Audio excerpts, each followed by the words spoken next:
दोस्तों, कहानी की शुरुआत होती है जेसन नाम के लड़के से, जो कि एक सोशल मीडिया पर्सनालिटी है और जेसन को सिंगिंग करना काफी अच्छा लगता है और इसकी सोशल मीडिया पर बहुत से वीडियोस भी अपलोड है। जेसन की एक बहन भी है, जोई। इन दोनों को parents Saint Adeline Catholic school में छोड़ने के लिए आते हैं और यहीं पर हम सारा नाम की एक लड़की को भी देखते हैं, जो कि जेसन को पसंद करती थी और जोई की रूममेट थी। जेसन के फादर जेसन को पढ़ाई पर फोकस करने के लिए कहते हैं, लेकिन जेसन सिंगिंग की दुनिया में जाने का ख्वाब देखता है। जेसन की फैमिली को देखकर सिस्टर रेबेका इनके पास आती है और पेरेंट्स को यह भरोसा दिलाती है कि वो इन दोनों की अच्छे से देखभाल करेगी। इसके बाद रेबेका नई टीचर सोफिया से मिलने जाती है, जिसका आज स्कूल में फर्स्ट डे था। रेबेका सोफिया को टीचर के सभी रूल्स बताती है और साथ ही मेकअप ना करने के लिए भी कहती है। ये सुनकर सोफिया तुरंत ही अपनी लिपस्टिक हटा देती है। जब रेबेका सोफिया को स्कूल दिखाती है तो तभी ने रास्ते में जेसन मिल जाता है, जिसे देखकर सोफिया जेसन से इंप्रेस हो जाती है और जेसन को ही देखती रहती है। इसके बाद सोफिया अपने कमरे में आकर अपना लैपटॉप ऑन करती है और जेसन की वीडियोस देखने लगती है। साथ ही जेसन को किस भी करती है। इससे हम ये जान पाते हैं कि सोफिया जेसन को पहले से जानती है। अगले दिन सोफिया क्लास अटेंड करने जाती है और जब वो स्टूडेंट्स को अपना इंट्रो दे रही थी तब वो देखती है कि जेसन सारा के साथ बिजी है।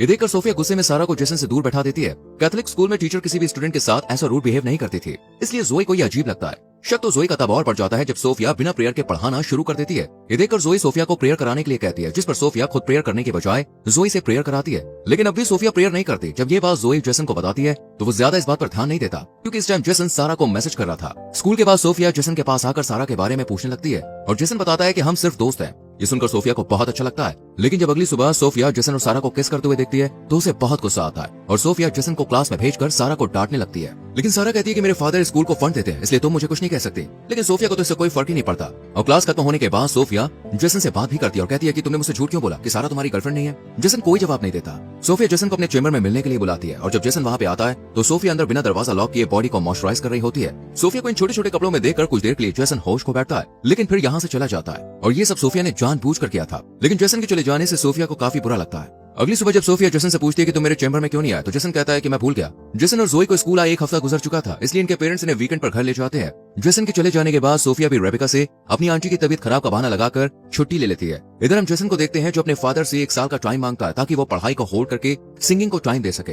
लेकिन फादर के मना करने के बाद वो गुस्सा होकर बाहर आकर अकेला ही गाना गाने लगता है और यहीं पर हम सोफिया को भी देखते हैं, जो कि जेसन के घर तक आ गई थी और छुपकर जेसन का गाना सुनने लगती है। लेकिन जैसे ही जेसन के पास सारा का कॉल आता है तो सोफिया गुस्सा होकर यहाँ से चली जाती है। सोफिया जेसन और सारा को अलग करना चाहती थी, इसलिए वो रात को जोई और सारा के रूम में जाती है और सारा की बुक के फर्स्ट पेज में ड्रग्स रख देती है और जब कमरे से बाहर निकलती है तो सिस्टर रेबेका सोफिया को देख लेती है। सोफिया रेबेका से कहती है कि मैं यहाँ किसी की आवाज सुनकर देखने आई थी। ये दोनों बात कर ही रही थी कि इनकी आवाज सुनकर जोई भी उठ जाती है और सोफिया की बात सुनकर उसे कुछ शक होने लगता है। अगली सुबह सोफिया सबको बुक ओपन करने के लिए कहती है और प्लान के मुताबिक सारा के बुक में ड्रग्स देखकर उसे स्कूल से सस्पेंड करवा देती है। इसके बाद सोफिया रेबेका से भी बॉयज के रूम की तलाशी लेने के लिए कहती है। अब चूंकि ये स्कूल की इज्जत का सवाल था, इसलिए रेबेका तुरंत बॉयज के रूम की तलाशी लेने पहुंच जाती है और यहाँ जेसन के रूम में इन्हें एक शराब की बोतल मिलती है। ये बोतल भी सोफिया ने ही रखी थी। दरअसल इस बोतल को रखने के पीछे सोफिया का एक खास मकसद था, ताकि सोफिया सजा के तौर पर जेसन को सर्विसेज कम्युनिटी ज्वाइन करवा सके और उसके साथ स्कूल में ज्यादा से ज्यादा वक्त गुजार सके। जब स्कूल के हेड को इस शराब की बोतल के बारे में पता चलता है तो वो जेसन को स्कूल से निकालने का फैसला करते हैं, लेकिन सोफिया ऐसा करने से मना करती है और कहती है कि जेसन को स्कूल से निकालने के बजाय इसे हमारी सर्विसेज कम्युनिटी में लगा देना चाहिए।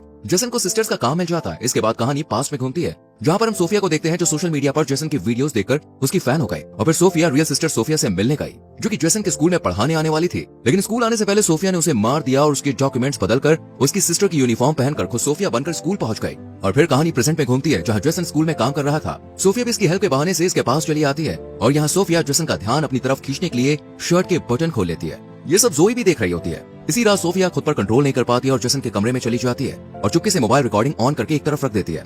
जेसन सोफिया को कमरे में देखकर हैरान रह जाता है और सोफिया जेसन के करीब आकर उसे किस करने लगती है। पहले तो जेसन इसे पाप बताकर मना करता है, लेकिन फिर वो भी सब भूलकर सोफिया के साथ इंटीमेट हो जाता है। अगली सुबह जेसन को अपनी गलती का एहसास होता है और वो चर्च में अपने पाप को फादर के सामने कन्फेस करने चाहता है, लेकिन यहाँ फादर की जगह सोफिया होती है, जो कि जेसन की गोद में आकर बैठ जाती है और जेसन को किस करती हुई उसके साथ इंटीमेट हो जाती है।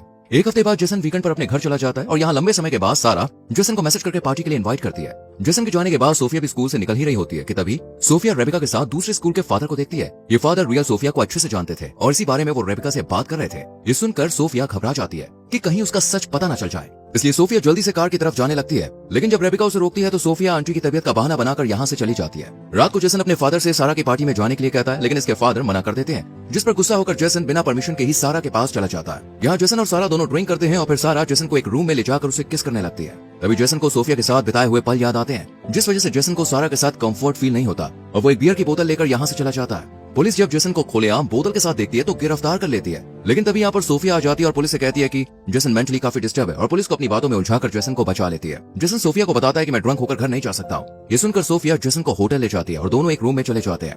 वहीं दूसरी तरफ हम जेसन के पेरेंट्स को देखते हैं। जेसन की माँ जेसन के फादर को समझाती है कि हमें जेसन के इंटरेस्ट को नहीं दबाना चाहिए, हमें उसे एक मौका देना चाहिए। जेसन के फादर भी इसके लिए राजी हो जाते हैं। इधर सोफिया जेसन के सामने कपड़े चेंज करती है। यहाँ जेसन को समझ आ जाता है कि सोफिया उस पर नजर रख रही है, इसलिए जेसन सोफिया पर गुस्सा करता है और दोबारा इंटीमेट होने से भी मना कर देता है और सोफिया को अकेला छोड़कर बाहर आ जाता है। जेसन के फादर जेसन को ढूंढते हुए उसके पास आ जाते हैं और अपनी गलती के लिए उससे सॉरी बोलते हैं, साथ ही सिंगिंग में आगे बढ़ने के लिए भी कहते हैं। ये सुनकर जेसन भी अपने फादर के गले लग जाता है। अगले दिन जेसन और जोई जब स्कूल जा रहे होते हैं तो इनके घर के बाहर हम सोफिया को भी देखते हैं। सोफिया ने जाता हुआ देखकर खुद भी यहाँ से चली जाती है, लेकिन जोई इसकी कार को देख लेती है और स्कूल आकर जोई उस कार को ढूंढकर नंबर उतार लेती है। और जब इस कार के नंबर के बारे में जांच पड़ताल की जाती है तो पता चलता है कि ये सोफिया के नाम से ही रजिस्टर्ड है। ये देखकर जोई को समझ में आ जाता है कि सुबह घर के बाहर कोई और नहीं बल्कि सोफिया ही थी। इधर जेसन अपने कमरे में जाकर देखता है कि सोफिया बेहोश पड़ी है, इसलिए जेसन सोफिया को माउथ टू माउथ ऑक्सीजन देता है और सोफिया को होश आ जाता है। सोफिया का ये ड्रामा देखकर जेसन इस पर काफी गुस्सा करता है। जेसन जब हेड से सोफिया की शिकायत करने के लिए कहता है तो सोफिया से ब्लैकमेल करती है और इन दोनों के बीच जो कुछ भी हुआ उसे सबके सामने लाने की बात कहती है, जिससे जेसन डर जाता है। अगले सीन में हम देखते हैं कि रेबिका सारा को फिर से क्लास में ले आती है।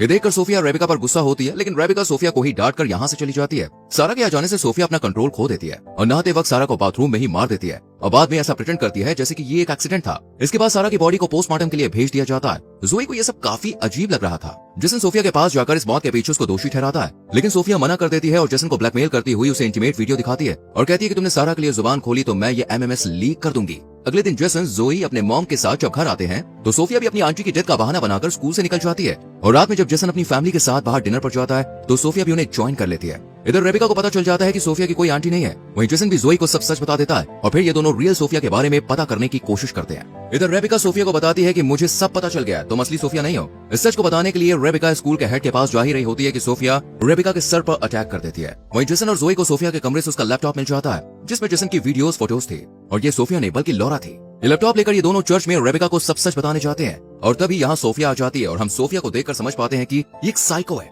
इसलिए सोफिया कहती है कि तुमने सारे गाने मेरे लिए गाए, तुम मुझसे प्यार करते हो। और फिर सोफिया जोई पर अटैक कर देती है, लेकिन जेसन सोफिया को रोक लेता है, लेकिन सोफिया जेसन पर अटैक कर दोबारा जोई को मारने चली जाती है। लेकिन तभी रेबिका आकर सोफिया को रोक लेती है पर सोफिया उल्टा रेबिका को मारने लगती है और फिर पीछे से जेसन आकर सोफिया के पीठ पर स्क्रू से वार कर देता है और सोफिया मारी जाती है। और लास्ट में हम जेसन के फादर को देखते हैं जिन्होंने जोई को कार और जेसन को गिटार गिफ्ट किया था और इसी के साथ ये मूवी यहीं खत्म हो जाती है। दोस्तों, अगर आपको इस मूवी की एक्सप्लेनेशन अच्छी लगी हो तो वीडियो को लाइक और शेयर जरूर करें और ऐसी और मूवीज की एक्सप्लेनेशन के लिए चैनल को सब्सक्राइब करके बेल आइकॉन प्रेस करें जिससे आने वाली वीडियोस आपसे मिस ना हो। मिलते हैं आपसे अगली वीडियो में। Till then bye bye, take care.